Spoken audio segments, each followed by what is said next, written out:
Hi friends, അസ്സലാമു അലൈക്കും. Welcome to JM triplets. അപ്പോൾ ഞാൻ ഇന്ന് വന്നിട്ടുള്ളത് നമുക്ക് റമദാൻ മാസത്തിലൊക്കെ വളരെ പെട്ടെന്ന് തന്നെ ഈസി ആയിട്ട് ഉണ്ടാക്കിയെടുക്കാൻ പറ്റുന്ന ഒരു അടിപൊളി ഈവനിങ് സ്നാക്കിൻ്റെ റെസിപ്പി ആയിട്ടാണ് കേട്ടോ. അപ്പോൾ ഇഫ്താർ സ്നാക്കായിട്ടും ഇത് ഉൾപ്പെടുത്താവുന്നതാണ്. അപ്പോൾ അതെങ്ങനെ ഉണ്ടാക്കുന്നതെന്ന് കണ്ടു നോക്കാം. അതിന് ഞാനിവിടെ ആദ്യം 3 നേന്ത്രപ്പഴമാണ് എടുത്തിട്ടുള്ളത്. മീഡിയം വലുപ്പത്തിലുള്ള നല്ല അത്യാവശ്യം പഴുത്തൊരു നേന്ത്രപ്പഴമാണ് എടുത്തിട്ടുള്ളത് കേട്ടോ. പിന്നെ ഇതിലേക്ക് വേണ്ടത് ഒരു മുറി തേങ്ങയാണ്. പിന്നെ ഇതിലേക്ക് വേണ്ടത് 2 മുട്ടയാണ് കേട്ടോ. നമുക്കിത് എങ്ങനെ ഉണ്ടാക്കുന്നതെന്ന് കണ്ടു നോക്കാം. അതിന് ആദ്യം ഞാനിവിടെ ഒരു പാത്രത്തിലേക്ക് കുറച്ച് വെള്ളം നിറച്ചിട്ടുണ്ട് കേട്ടോ. എന്നിട്ട് ഇതൊന്ന് പുഴുങ്ങിയെടുക്കുന്നുണ്ട്. പഴവും അതുപോലെ തന്നെ മുട്ടയും ഒന്ന് പുഴുങ്ങിയെടുക്കാൻ കേട്ടോ.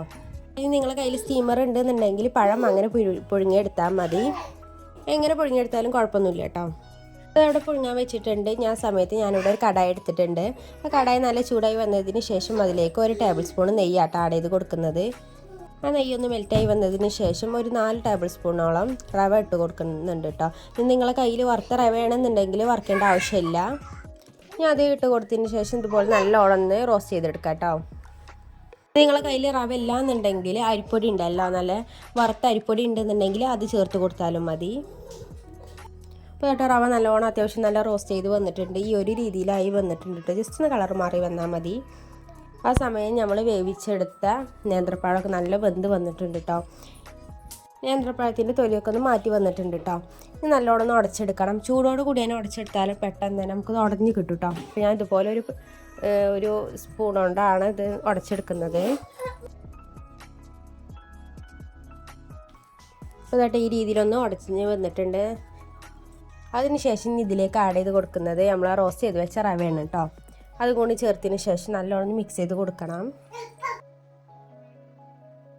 ഇത് മിക്സ് ചെയ്തെടുക്കുമ്പോൾ കൈകൊണ്ട് തന്നെ മിക്സ് ചെയ്തെടുക്കാം. സ്പൂൺ കൊണ്ടൊക്കെ ആണെന്നുണ്ടെങ്കിൽ അത്ര പെർഫെക്റ്റ് നമുക്ക് കിട്ടൂല കേട്ടോ. അപ്പോൾ കൈ കൊണ്ട് തന്നെ മാക്സിമം മിക്സ് ചെയ്ത് കൊടുത്തിട്ടുണ്ട്. ഇങ്ങനെ ചെറിയ ചെറിയ ബോൾസൊക്കെ ആക്കി എടുക്കാൻ പറ്റുന്ന വിധത്തിൽ വേണം കേട്ടോ അതൊന്ന് കുഴച്ചെടുക്കാൻ. ഇതാണ് കുഴച്ച് വന്നിട്ടുണ്ട് കേട്ടോ. ഇനി നമുക്കൊന്ന് കുറച്ച് നേരം ഒന്ന് ചൂടാറാൻ മാറ്റി വെച്ചിട്ടുണ്ട്. ആ സമയത്ത് നമുക്ക് ഫില്ലിങ്സ് തയ്യാറാക്കാം. അത് ഞാനിവിടെ എടുത്തിട്ടുള്ളത് 1/2 കപ്പ് തേങ്ങയും അതുപോലെ തന്നെ 2 കോഴിമുട്ടയും കേട്ടോ. ഇതിലേക്ക് ആവശ്യത്തിനുള്ള പഞ്ചസാര ചേർത്ത് കൊടുക്കാം. അതുപോലെ തന്നെ നമുക്ക് ഒരു നുള്ള് ഏലക്കായ പൊടിയും കൂടി ചേർത്ത് കൊടുക്കാം. നല്ലോണം കൈ കൊണ്ട് തന്നെ ഒന്ന് മിക്സ് ചെയ്ത് കൊടുക്കാം കേട്ടോ. നമ്മൾ മുട്ടയൊക്കെ നല്ലോണം കൈ കൊണ്ട് തന്നെ ഒന്ന് ഉടഞ്ഞ് വരണം കേട്ടോ. നിങ്ങൾക്ക് പുഴുങ്ങിയ മുട്ട ഇഷ്ടമല്ല എന്നുണ്ടെങ്കിൽ ഒരു പാൻ എടുത്തതിന് ശേഷം അതിലേക്ക് മുട്ട പൊട്ടിച്ച് ഒഴിച്ച് ചിക്കി പൊരിച്ചെടുത്താലും മതി കേട്ടോ. എന്നിട്ട് ഇതിലേക്ക് ആഡ് ചെയ്ത് കാണ്ടും ഇതുപോലെ ചെയ്യാവുന്നതാണ്. ഇതവിടെ മിക്സ് ചെയ്ത് വെച്ചിട്ടുണ്ട് കേട്ടോ. ഇനി നമുക്ക് പലഹാരം ഉണ്ടാക്കാൻ തുടങ്ങാം. ഈ കയ്യിൽ ഓയിൽ എന്തെങ്കിലും ആക്കിയതിന് ശേഷം നമ്മൾ ആ പഴത്തിൻ്റെ ആ ഒരു മിക്സ് എടുത്ത് കയ്യിൽ ഇതുപോലെ ചെറിയൊരു ബോളാക്കി എടുക്കുക കേട്ടോ. എന്നിട്ട് അത് കയ്യിൻ്റെ ഉള്ളിനടിയിൽ വെച്ച് നല്ലോണം പരത്തി കൊടുക്കുക.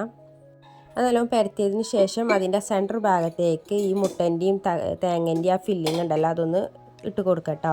എന്നിട്ട് നിങ്ങൾക്ക് അറിയാവുന്ന ഏതെങ്കിലും ഷേപ്പിലൊന്ന് ആക്കി കൊടുക്കാം. ഞാനിവിടെ ഉന്നക്കായൻ്റെ ഷേപ്പിലാട്ടോ ആക്കി കൊടുക്കുന്നത്. നിങ്ങൾക്ക് ഏത് ഷേപ്പിലും വേണമെങ്കിൽ ആക്കി കൊടുക്കാം കേട്ടോ. ഇങ്ങനെ ഷേപ്പ് ചെയ്തെടുക്കുന്ന സമയത്ത് ഈ മുട്ട പുറത്ത് കാണാത്ത വിധത്തിൽ വേണം ഷേപ്പ് ചെയ്തെടുക്കാൻ. അല്ലാന്നുണ്ടെങ്കിൽ നമ്മൾ എണ്ണയിലിട്ട് പൊരിക്കുമ്പോൾ അതൊന്ന് പതഞ്ഞ് പോരും.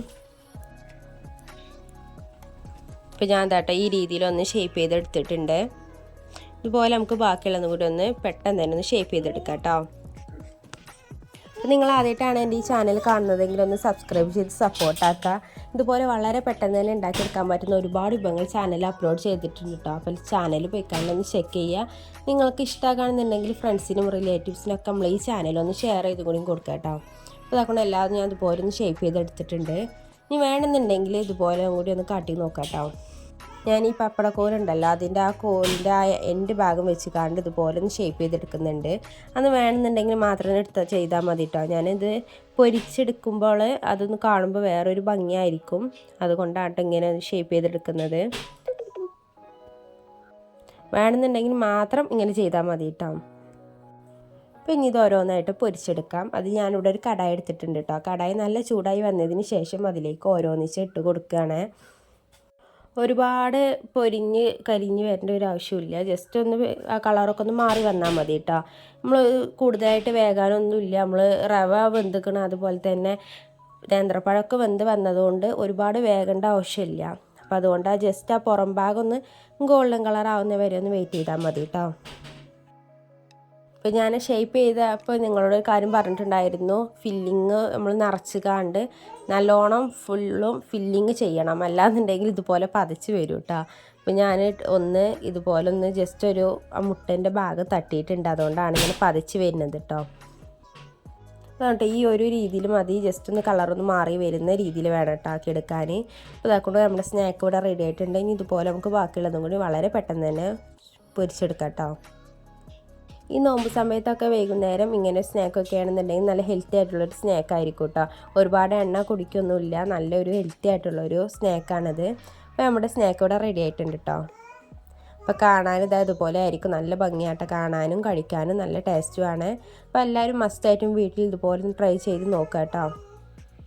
നിങ്ങൾ ഉണ്ടാക്കുകയാണെന്നുണ്ടെങ്കിൽ ഒന്ന് കമൻറ്റ് ബോക്സിൽ ഫീഡ്ബാക്ക് അറിയിക്കുക. അപ്പോൾ ഇത്ര ഉള്ളിട്ട് ഇന്നത്തെ വീഡിയോ. ഇൻഷാ അല്ലാഹ് നാളെ മറ്റൊരു വീഡിയോ ആയിട്ട് വരുന്നുണ്ട്. ബൈ, അസ്സലാമു അലൈക്കും.